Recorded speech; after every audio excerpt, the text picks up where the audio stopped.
today we're going to be talking about how to put in your gear wall. So let's go over what comes in the box and then we'll show you how to put it in. So starting with the big piece, this is the gear wall. You got two different brackets. You have the floor bracket and then this is the wall bracket. This big guy we call the water box. And then coming in tight here, we have the bungee cords. We'll show you how to get those all put in. You're gonna have a pack of clip nuts. This is only if you have a stuff box or the jump seats. You have your floor studs. You have two different floor washers, two rectangle ones, one round one. You have all the bolts to put it together. You got keys so you can lock your water box. You're gonna need an impact gun, Phillips, a 14 millimeter, 5/32 or a 4 millimeter Allen. Step one, we're gonna take our floor bracket. We have our gear wall facing up. We're gonna just slide these two together. The wall bracket, or floor bracket, sorry, goes underneath the gear wall. Get our screws here and we can kind of hand start them. And there's 5 of these. Okay, now that we got them started, we're gonna finish them by hand with the Allen key. This is 5/32, so I like to just run them down and then tighten these guys up. You can get them really nice and snug. It's important to do it by hand. If you use an impactor, the clip nut has a tendency to spin. It doesn't have time to actually grip on the back side. So make sure you do this step by hand. And we'll just finish tightening all these.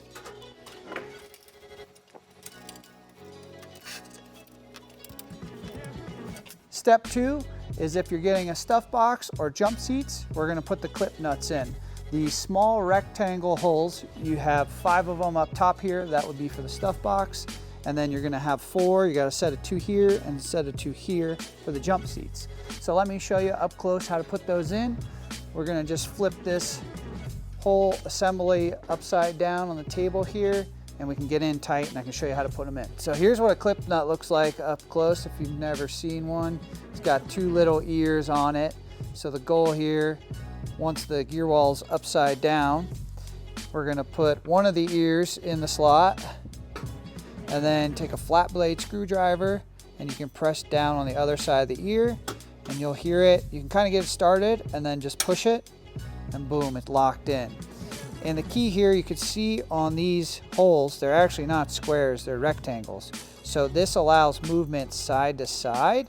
So you want to put the clip nut in the way that it has movement. So it'd be this way and not this way because it wouldn't have any movement. That's what allows the bolt to go in easier and give you a little bit of wiggle room. So let me show you one more. Again, we're going to take one side of the ear, put it in, take your flat blade and just push on the other side. It'll kind of pop down and you can just finish it with your hand.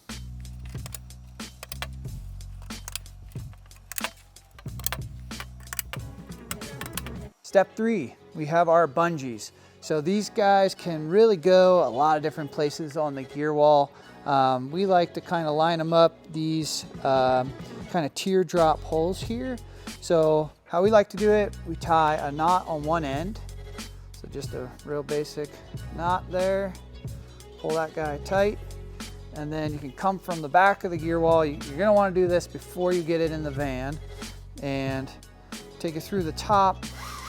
That knot's gonna stop it on the back. You can go in the front of this guy. Come out the bottom. And then you can kind of put tension on them and push them through. It's gonna stay. And then you stretch over to this guy. You can go through the teardrop. Again, hold your tension on and come back out. Now you could take your cord lock, slide that guy over. Sometimes it fights you a little bit. So now the cord lock's on there so you can adjust the tension. And then the cord end, this guy just slips over the top of the bungee. And then gotta have some real strong fingers for this, but there you go, I got it. Snap it closed and that just makes it nice and finished. So you can pull these through, make them tight as you want.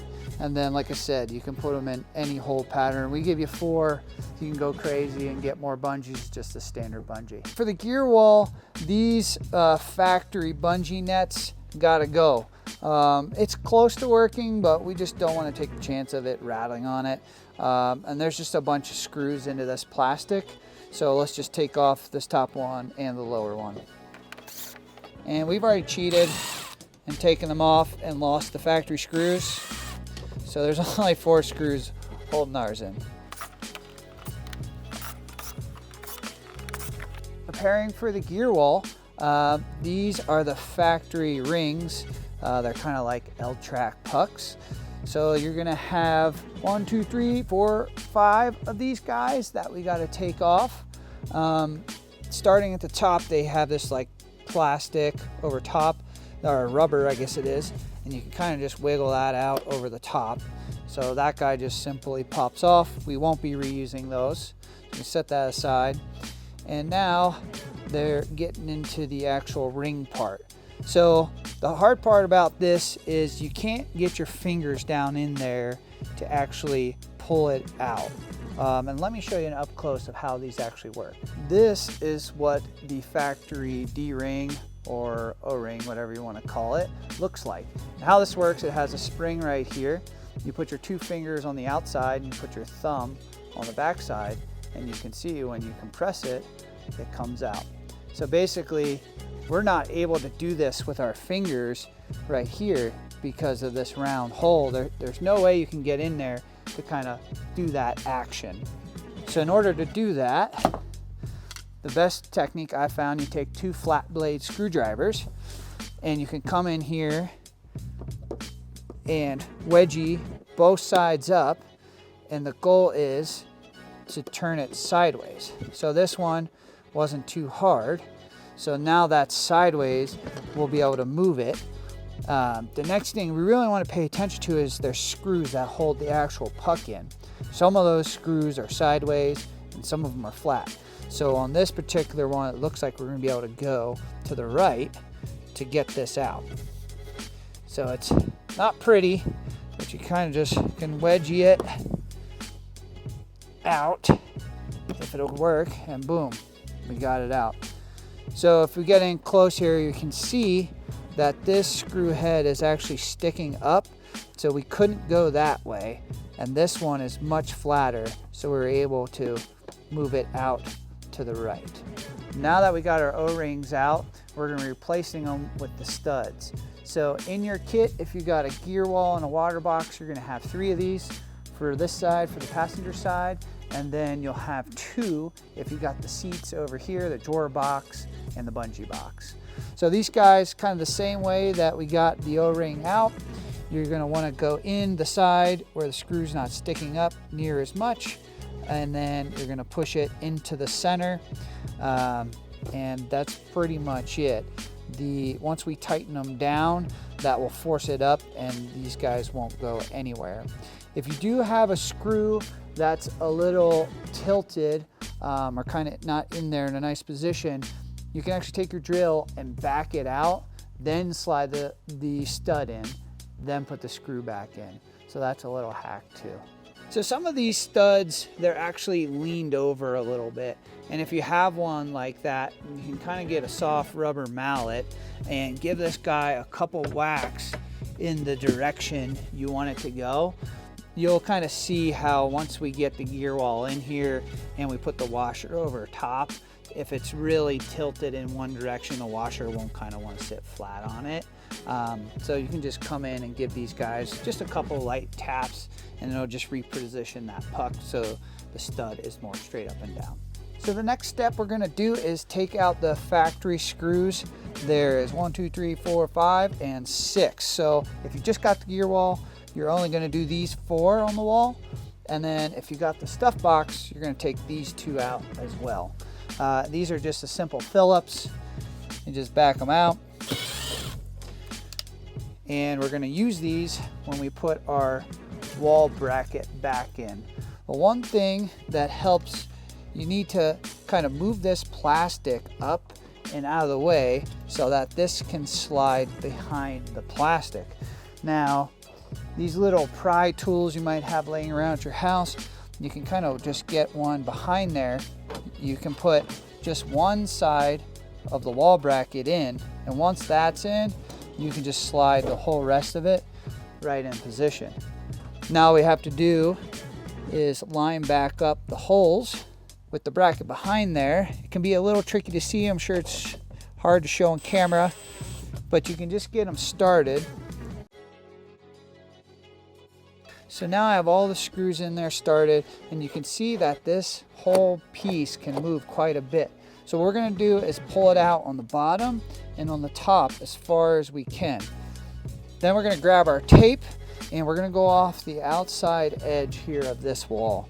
So starting at the bottom, I have about 6 inches that to the outside of the wall, and I'm going to come up to the top and I have a little more than 6 inches.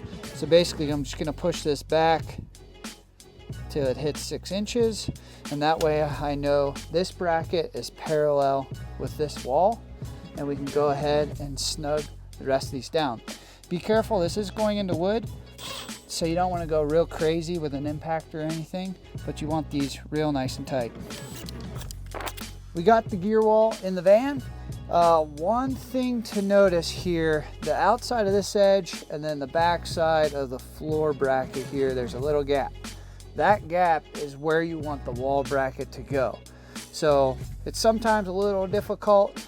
You gotta focus on getting that in the right spot, but then getting it high enough to get over these studs. So there, I got it.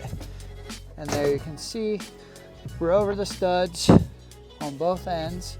And then this is sitting nice and flush with the wall bracket. Okay, we got the water box over here. You're gonna see on the inside, there's a little slot here. That's where our stud, we're gonna go over the stud. And then there are 3 slots here in the water box. Those are gonna line up with the 3 clip nuts. So we're gonna simply just put the water box into place over that stud. We can open the door, and now you can check, yep, we got it over the stud. And now we'll go in and put those 3 screws in. Now that we got the water box attached to the gear wall, we're gonna come in and put these 4 screws in. I like to use the impact gun just to get it started. It's kind of easy to find those clip nuts behind there. And now once you get all those in, we're gonna come back with the trusty Allen to tighten those up and get those real nice and snug. Now that we got the wall bracket screws all in, nicely tightened up, we'll bring our attention to the top here. There is a gap up on the between the gear wall and the actual plastic of the Revel. You should have a little bit of a gap up here in the front. And basically what we want to make sure is that we maintain whatever gap we have here all the way back through. So if the gear wall's slammed up against the plastic, you can just shimmy the gear wall and the water box out a little bit since they're attached to make that gap equal. Once you have that, you're going to take your rectangle washers. These have the same bend profile as the bottom bracket. So those just simply sit over top of the stud, and you get your bolt started, and same over here. We can just put that washer over, get the bolt started, and then this is our 14 mil. Just come over here and start cranking that guy down. You don't gotta go totally nuts with these, but you definitely want to get them tight. One thing to notice is this washer can move a little bit because the studs have a little play. So you want to get it nice and flat where the bend of the washer and the bend of the bottom here kind of lines up. And then you can hold it and just start cranking her down. So once you got that nice and tight, those 2, we're going to jump out. And our last one, you know this guy is different because this uses the round washer and not the rectangles. It's going to kind of be hard to film this, but it's the same process. Put your washer in, put your nut on top, and go ahead and tighten it down. That's the whole gear wall install. So as you can see, I'm sitting on the water box. You can use this thing as a seat. It's structural. And on the gear wall here, this thing is perfect for tying down all your stuff. You can get packs, I think, of like 10 of these O-rings on Amazon. Those plug into these holes right here, so you can tie stuff down. Any of your standard molly bags, like first aid, kind of like molly kits and everything like that, will fit in these squares. All the holes are 1/4 20, so if you wanted to, you could slip a bolt back here if you wanted to bolt anything to the gear wall. It's really flexible. So thank you so much for purchasing the gear wall, and yeah, we'll catch you on the next video.